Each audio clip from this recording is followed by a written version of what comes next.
My friends, I am in your debt. Think nothing of it. Your wounds are healing well, I trust. Some wounds do not heal.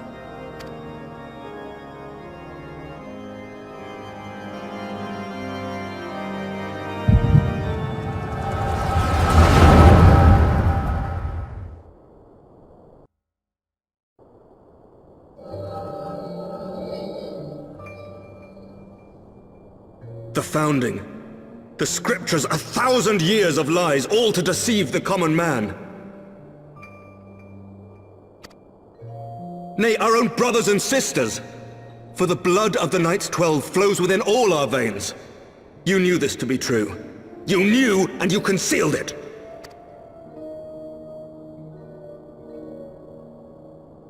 I should be interested to hear how you came by this knowledge. But yes, you have the right of it.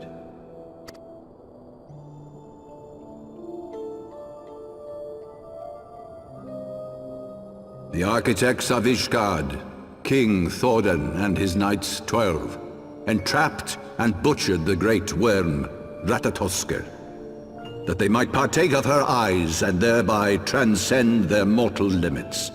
Upon learning of their treachery, Nidhogg was consumed with a murderous and justified rage. I dare say you know what followed. The great worm slew the king and half of his knights. Aye, but Nidhogg was subdued, and his eyes plucked from their sockets by the knights that remained. Their one mistake was to show mercy.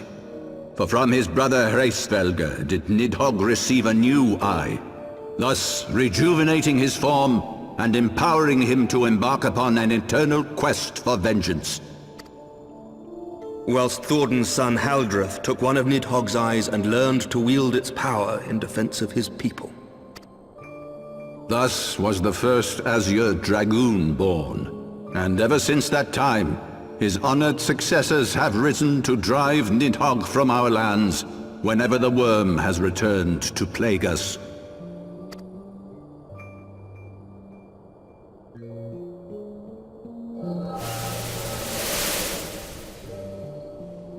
I ask you, my son, will you answer for my sins? Will your son and his son answer for me as well? What do you mean? If a man cannot atone for his sins in the course of his all-too-fleeting life, must his progeny then be held to account? Must every subsequent generation be judged as well?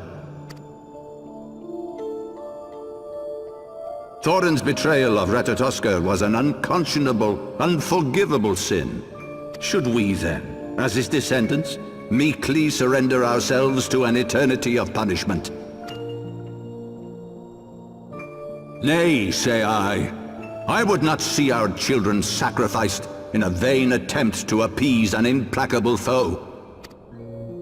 Dragons are not like us, my son. To they who live forever, the wrongs of antiquity are as those of yesterday. No reparations shall ever suffice. This fact alone should serve as ample justification for our actions. Yet some refuse to see it as such. For men like you, who yearn to commit themselves to a nobler cause, a more compelling narrative is required.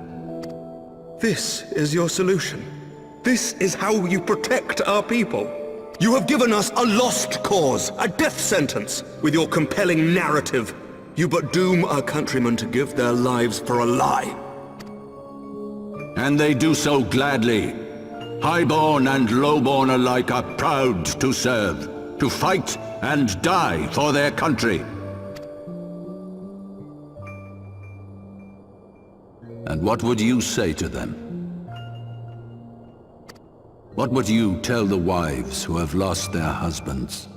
The mothers who have lost their sons? That their loved ones died for naught?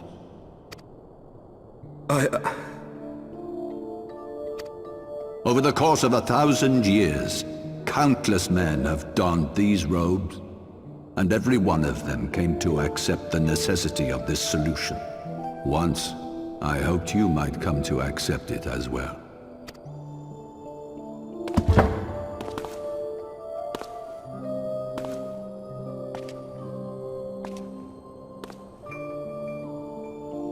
Do not despair, my son. Soon I shall free us from the sins of antiquity, and bring about the change you so fervently desire.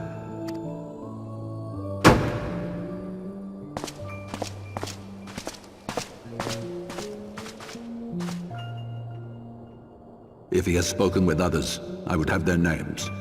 Escort him to a cell and question him thoroughly. Your Eminence.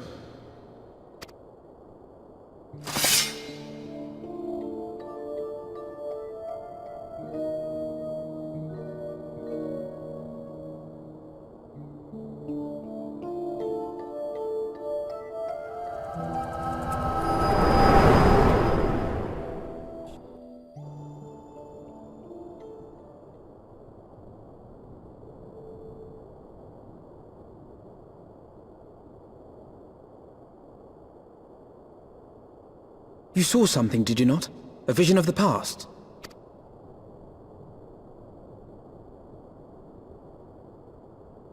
So this is the power of the Echo. Would that it had shown you a finer moment from my past. 'Twas an exercise in futility, as you saw. Faced with the firmity of his conviction and his many ready rejoinders, my words deserted me. To be frank, I am embarrassed to recall it. A friend once impressed upon me the importance of differentiating between words, deeds, and beliefs. Were he here, I suspect he would judge your father's conviction to be no more than rank self-serving delusion. Even so, I cannot help but wonder what manner of change he intends to bring about. I have given some thought to that as well. During the battle within the vault, the Heavensward demonstrated strange and unnatural abilities. Aye, the manner in which Ser Aymeric struck down Lord Haurchefant was unlike anything I've ever seen before. The spectacle called to mind King Thordan and his Knights 12 as they are depicted in scripture, holy powers and all. Mere fabrications, which have become objects of faith, instilled with the belief of countless devoted souls. 7 hells! If Lady Iceheart can use her own body as a vessel for summoning, I see no reason why others could not. Are the Heavensward truly so reckless? Unbelievable!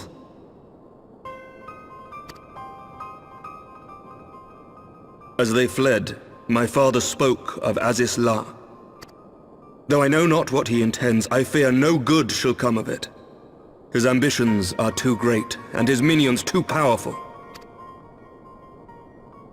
We must find the Heavensward and stop my father before it is too late.